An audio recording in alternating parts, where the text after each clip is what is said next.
ಆತ್ಮೀಯ ಸಹೋದರ ಸಹೋದರಿಯರೇ, ನಾವು ನಿಮಗಾಗಿ ಒಂದು ಸಂತೋಷದ ಸುದ್ದಿಯನ್ನು ತಂದಿದ್ದೇವೆ. ಜನವರಿ 1ರಿಂದ 2025 ಸಂಪೂರ್ಣ ವರ್ಷಕ್ಕೆ 365 ಟಾಪಿಕ್ಸ್ಗಳನ್ನು ಹಂಚಿಕೊಳ್ಳುತ್ತೇವೆ. ಪ್ರತಿದಿನ ಒಂದು ಟಾಪಿಕ್ ಮತ್ತು ಅದಕ್ಕೆ ಸಂಬಂಧಿಸಿದ ವಚನಗಳನ್ನು ಹಂಚಿಕೊಳ್ಳುತ್ತೇವೆ. ಇದನ್ನು ಕೇಳಿ ಧ್ಯಾನಿಸಿ ಆಶೀರ್ವಾದ ಹೊಂದಬೇಕೆಂದು ಪ್ರೋತ್ಸಾಹಿಸುತ್ತೇನೆ. ದಯವಿಟ್ಟು ಸಬ್ಸ್ಕ್ರೈಬ್ ಮಾಡಿ ನಿಮ್ಮ ಸ್ನೇಹಿತರೊಂದಿಗೆ ಹಂಚಿಕೊಳ್ಳಿ.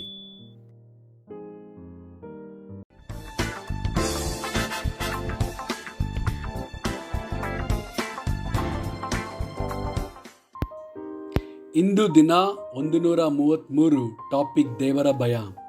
ಜ್ಞಾನೋಕ್ತಿಗಳು 1 ವಚನ 7.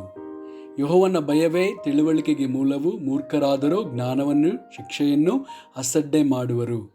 ಜ್ಞಾನೋಕ್ತಿಗಳು 9 ವಚನ 10. ಯೆಹೋವನ ಭಯವೇ ಜ್ಞಾನಕ್ಕೆ ಮೂಲವು, ಪರಿಶುದ್ಧನ ತಿಳುವಳಿಕೆಯೇ ವಿವೇಕವು. ಧರ್ಮೋಪದೇಶ ಕಾಂಡ 10 ವಚನ 12-13. ಆದುದರಿಂದ ಇಸ್ರಾಯೇಲ್ಯರೇ, ನೀವು ನಿಮ್ಮ ದೇವರಾದ ಯೆಹೋವನಲ್ಲಿ ಭಯಭಕ್ತಿಯುಳ್ಳವರಾಗಿ ಎಲ್ಲ ವಿಷಯಗಳಲ್ಲಿಯೂ ಆತನು ಹೇಳುವ ಮಾರ್ಗದಲ್ಲೇ ನಡೆಯುತ್ತಾ, ಆತನನ್ನು ಪ್ರೀತಿಸುತ್ತಾ, ಸಂಪೂರ್ಣವಾದ ಹೃದಯದಿಂದಲೂ ಮನಸ್ಸಿನಿಂದಲೂ ಸೇವೆ ಮಾಡುತ್ತಾ, ನಾನು ನಿಮ್ಮ ಮೇಲಿಗಾಗಿ ಈಗ ಬೋಧಿಸುವ ಆತನ ಆಜ್ಞಾವಿಧಿಗಳನ್ನು ಅನುಸರಿಸುತ್ತಾ ಇರುವುದನ್ನೇ ಹೊರತು ನಿಮ್ಮ ದೇವರಾದ ಯೆಹೋವನು ನಿಮ್ಮಿಂದ ಬೇರೇನೂ ಕೇಳಿಕೊಳ್ಳುತ್ತಾನೆ. ಆಲೋಚಿಸಿರಿ. ವಿಮೋಚನಾ ಕಾಂಡ 20 ವಚನ 18-21.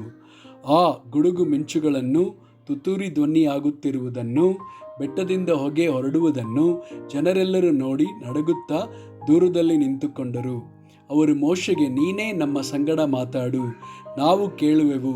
ದೇವರು ನಮ್ಮ ಸಂಗಡ ಮಾತಾಡಿದರೆ ನಾವು ಸತ್ತೇವು ಎಂದು ಹೇಳಿದರು. ಅದಕ್ಕೆ ಮೋಶೆ, ಭಯಪಡಬೇಡಿರಿ, ದೇವರು ನಿಮ್ಮನ್ನು ಪರೀಕ್ಷಿಸಬೇಕೆಂತಲೂ ತನಗೆ ಭಯಪಟ್ಟು ನೀವು ಪಾಪವನ್ನು ಮಾಡದೇ ಇರಬೇಕೆಂತಲೂ ಬಂದಿದ್ದಾನೆ ಅಂದನು. ಜನರು ದೂರದಲ್ಲಿ ನಿಂತಿದ್ದರು.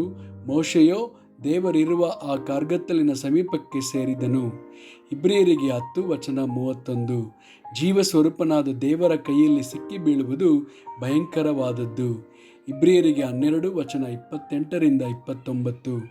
ಆದ ಕಾರಣ ಯಾರು ಕದಲಿಸಲಾರದ ರಾಜ್ಯವನ್ನು ಹೊಂದುವವರಾದ ನಾವು ಕೃತಜ್ಞತೆಯುಳ್ಳವರಾಗಿದ್ದು ಆತನಿಗೆ ಸಮರ್ಪಕವಾದ ಆರಾಧನೆಯನ್ನು ಭಕ್ತಿಯಿಂದಲೂ ಭಯದಿಂದಲೂ ಮಾಡೋಣ. ಯಾಕೆಂದರೆ ನಮ್ಮ ದೇವರು ದಹಿಸುವ ಅಗ್ನಿಯಾಗಿದ್ದಾನೆ. ಪ್ರಸಂಗಿ 12 ವಚನ 13-14. ವಿಷಯವು ತೀರಿತು, ಎಲ್ಲವೂ ಕೇಳಿ ಮುಗಿಯಿತು.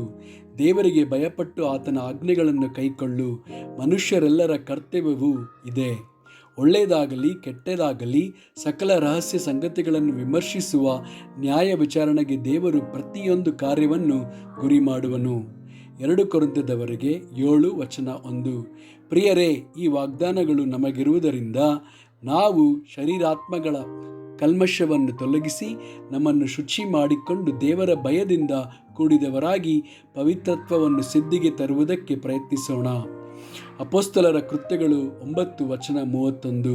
ಹೀಗಿರಲಾಗಿ ಯೂದಾಯ, ಗಲಿಲಾಯ, ಸಮಾರ್ಯ ಸೀಮೆಗಳಲ್ಲಿದ್ದ ಸಭೆಯು ಸಮಾಧಾನ ಹೊಂದಿತು ಮತ್ತು ಭಕ್ತಿಯಲ್ಲಿ ಬೆಳೆದು ಆತನ ಭಯದಲ್ಲಿ ನಡೆದು ಪವಿತ್ರಾತ್ಮನಿಂದ ಪ್ರೋತ್ಸಾಹವನ್ನು ಹೊಂದಿ ಹೆಚ್ಚುತ್ತಾ ಬಂತು.